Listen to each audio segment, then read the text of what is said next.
Welcome to a special bonus episode of Inside Deschutes County.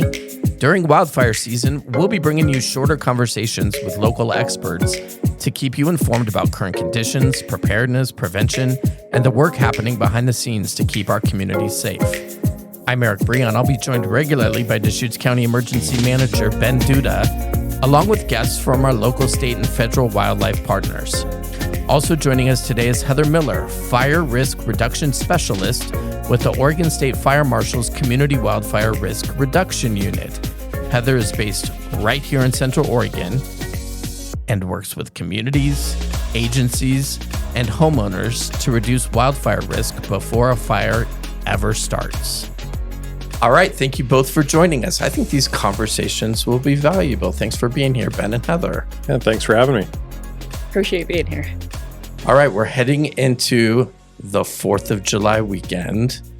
We've seen some spurts of hot weather, a little here and there, a few fires around Central Oregon. How would you describe the wildfire risk right now? Hidden. I think it's there's a subtle risk out there still. I think, we had a spat of cooler weather, some rain, and the fuels are deceptively dry. I don't think we feel like, I think there's a sense that the risk has diminished, but it really hasn't. It's a monster out there waiting to strike again. You think, Heather? Yeah, we certainly have seen a lot of wind in the last few weeks, and that will dry out the fuels a lot faster and certainly expose that higher fire risk than what we're expecting. Fireworks, right? I mean, that's kind of maybe the fear right now. Mm-hmm. Yeah, that certainly is an ignition source that we're anticipating over the 4th of July weekend. And so, when we think about the components that make up fire, we've got oxygen in the air, we've got fuels on the ground, and then we've got the heat of the fireworks sparking off there. And so that's a recipe for disaster in the wrong situation.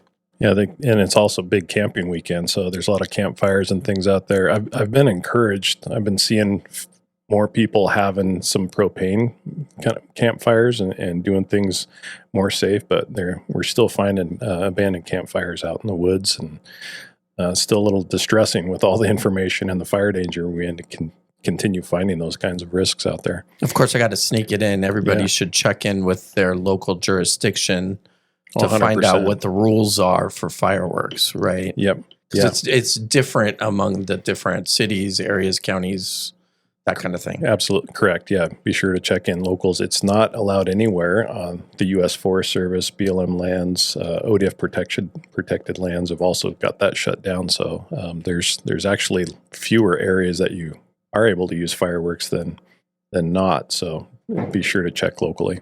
Yeah, certainly our state parks and our national parks, if you're traveling around. And then, each city has different rules too. Like Sisters and Bend, it's banned completely. In Redmond, it's only allowed on the 4th of July itself. And in other cities, it's an open invitation within reason. So what are some of the biggest things people should keep in mind when it comes to preventing human-caused wildfires? It seems like some no-duh stuff, but there's probably some things that maybe they're not thinking about. Yeah, certainly. One of the leading causes is that abandoned campfire, maybe they just assume that it's, they're not seeing smoke, so it must be out. And so making sure that there's no heat left in it is so super important. Adding extra water, it's not going to hurt anything. So we'd rather overwater and make sure we're stirring it up and getting it nice and cool as much as possible. And then things like, where we're traveling. Are we staying away from the grasses, staying on those improved roads, and just managing where our heat sources are coming from, whether it's from a cigarette or from equipment or things like that. Chains on your RV or anything like that, sparking. Yeah, mowing dry grass late in the afternoons in those low humidity, high temperature days. Yeah, you don't think about mowing, Ben, because a lot of people do some chores to get ready Yep. get the house ready for the people to come over for the barbecue.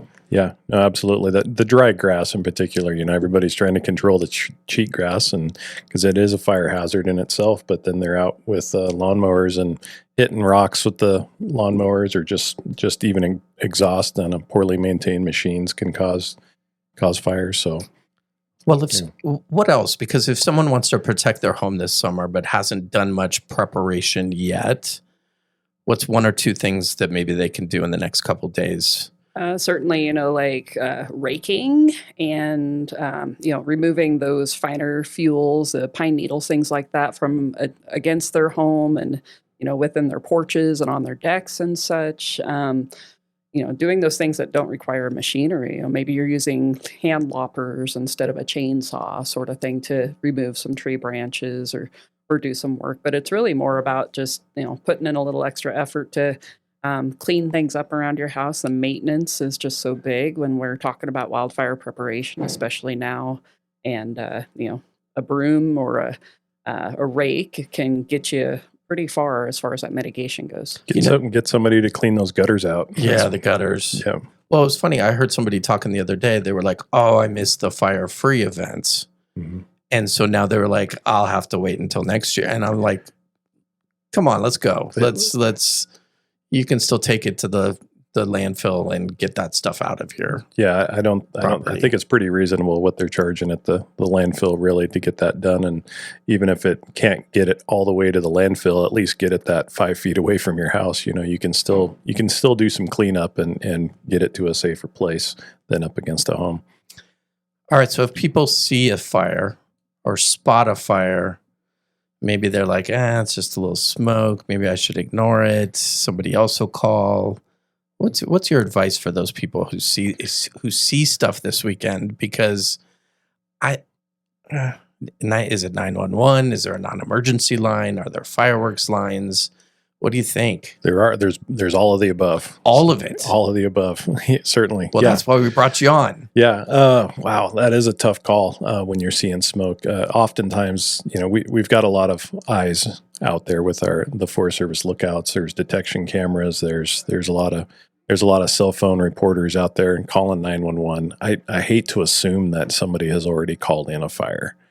At the same time, we don't want to overwhelm our 911 center. So the non-emergency line is a good way to go. They may already have the information on that. If it's not immediately threatening, it's not in your backyard, literally threatening your home, then probably look to some other sources of information about the incident. You could be on centraloregonfire.org or sign up for alerts with CO Fire 888-777.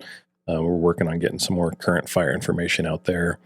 And you got spotters working now, right? I mean, there's people up in lookouts, and this Correct. Is already they're already in full swing, already keeping an eye on things for everybody, right? Absolutely. I think they started in early May. They've been up, and then after lightning storms and things, we'll actually put aircraft up as well. The U.S. Forest Service (ODF) will put aircraft up ahead of a fire, or to Correct. look for to look for fires after lightning storms and things. Yeah, they'll be patrolling air. So, yeah. So a lot of preventative work going into it, not just reactive work. There's a lot of cooperation in the community between all the agencies, between the rural fire departments, U.S. Forest Service, U.S. What are they calling themselves now?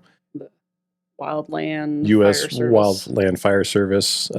Everybody's working together just as it has here for years. We live in a uniquely cooperative governmental area, I believe, in Central Oregon. They call it the Central Oregon Way. And